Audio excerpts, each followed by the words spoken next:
Hi అండి, అందరికీ నమస్కారం. Welcome to Vijay media. Railway ప్రయాణికులకు ముఖ్య ప్రకటన. ఇకపై టికెట్తో పాటు తప్పనిసరిగా ఇది ఉండాలి, లేకపోతే ప్రయాణం క్యాన్సిల్. రైల్వే శాఖ కొత్త రూల్, లేటెస్ట్ అప్డేట్ రావడం జరిగింది. సో దానికి సంబంధించిన పూర్తి డీటెయిల్స్ చెప్పడం కోసం అయితే నేను ఈ వీడియో చేస్తున్నాను. వీడియోని పూర్తిగా చూడండి, ఎక్కడ స్కిప్ చేయొద్దు. అప్పుడే నేను చెప్పే సమాచారం మీకు బాగా అర్థమవుతుంది. అలాగే వీడియోని లైక్ చేయడం వల్ల వీడియో కొంతమందికి రీచ్ ఇన్ఫర్మేషన్ మరి కొంతమందికి అయితే రీచ్ అవుతుంది. ఎవరైనా కొత్తగా ఛానల్ చూస్తున్నట్లయితే కనుక తప్పకుండా సబ్స్క్రైబ్ చేసుకోండి. అప్పుడే నేను పెట్టే మరిన్ని లేటెస్ట్ అప్డేట్ నోటిఫికేషన్కి అయితే వస్తాయి.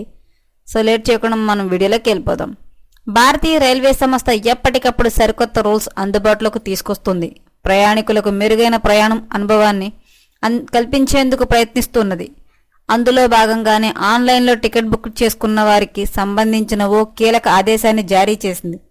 కన్ఫర్మ్ టికెట్తో పాటు ఏదైనా ఒరిజినల్ ఐడి ప్రూఫ్ చూపించాల్సి ఉంటుందని వెల్లడించింది. ఆన్లైన్ ద్వారా టికెట్ బుక్ చేసుకుంటే ప్రయాణ సమయంలో తప్పనిసరిగా ఒరిజినల్ ఐడి ప్రూఫ్ను చూపించాలని భారతీయ రైల్వే సంస్థ నిర్ణయించింది. టికెట్ ఉన్న ఒరిజినల్ ఐడి లేకుండా రైలు ఎక్కితే టీటీఈ వీటిని నేరంగా పరిగణించే అవకాశం ఉంటుంది. టికెట్ ఉన్న ఒరిజినల్ ఐడి లేకపోతే మిమ్మల్ని టికెట్ లేని ప్యాసింజర్గా గుర్తించి జరిమానా విధించే అవకాశం ఉంటుంది. అంతేకాదు ఒక్కోసారి టికెట్ క్యాన్సిల్ చేసి మిమ్మల్ని రైలు నుంచి డిబోట్ చేసే అవకాశం కూడా ఉంటుంది. భారతీయ రైల్వే సంస్థ కన్ఫర్మ్ టికెట్తో పాటు ఒక ఒరిజినల్ ఐడి ప్రూఫ్ చూపించాలని నిర్ణయించింది. Original ID proof Aadhaar card, passport, voter ID, driving licence, PAN కార్డుతో పాటు ప్రభుత్వం జారీ చేసిన ఫోటోతో కూడిన ఏ ఐడి అయినా యాక్సెప్ట్ చేసినట్లు వెల్లడించింది. కన్ఫర్మేషన్ టికెట్ ఉన్నప్పటికీ ఒరిజినల్ ఐడి ప్రూఫ్ లేకపోతే ఎదురయ్యే ఇబ్బందుల గురించి ఇప్పుడు తెలుసుకునే ప్రయత్నం చేయండి. టికెట్ లేని ప్రయాణికుడికి పరిగణించబడుతుంది. మీకు కన్ఫర్మ్ టికెట్ ఉన్న ఒరిజినల్ ఐడి ప్రూఫ్ లేకుండా టికెట్ లేని ప్రయాణికుడిగా పరిగణించే అవకాశం ఉంటుంది. జరిమానా విధింపు. ఐడి ప్రూఫ్ లేకపోతే ట్రైన్ జర్నీ చేసే టీటీ ఈ జరిమానా విధించడంతో పాటు సీటును రద్దు చేసే అవకాశం ఉంటుంది. జరిమానా వివరాలు. ఏసీ క్లాస్ టికెట్ ధరతో పాటు ₹440 జరిమానా విధిస్తారు. స్లీపర్ క్లాస్ టికెట్ ధరకు అదనంగా ₹220 జరిమానా విధిస్తారు.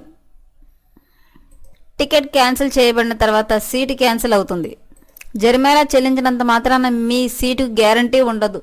డీబోర్డింగ్ చేసే అవకాశం. టీటీఈ నిర్ణయం తీసుకుంటే ఒరిజినల్ ఐడి ప్రూఫ్ లేని ప్యాసింజర్ను డీబోర్డింగ్ చేసే అవకాశం ఉంటుంది.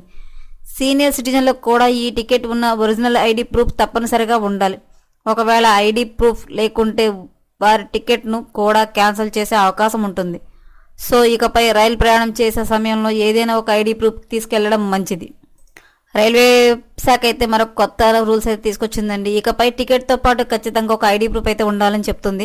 అది పాస్పోర్ట్ ఐడి అవ్వచ్చు, లేకపోతే పాన్ కార్డ్ ఐడి అవ్వచ్చు, ఆధార్ కార్డ్ అవ్వచ్చు, ఏదైనా ఒక ఫోటోతో సంబంధించిన ఐడి ఖచ్చితంగా ఉండాలని చెప్తుంది. అది లేకపోతే కనుక ప్రయాణికులకి అయితే చాలా ఇబ్బంది కలుగుతుంది. సో ఎప్పటికప్పుడు మరిన్ని లేటెస్ట్ అప్డేట్ల కోసం మన ఛానల్ తప్పకుండా సబ్స్క్రైబ్ చేసుకోండి. Thanks for watching.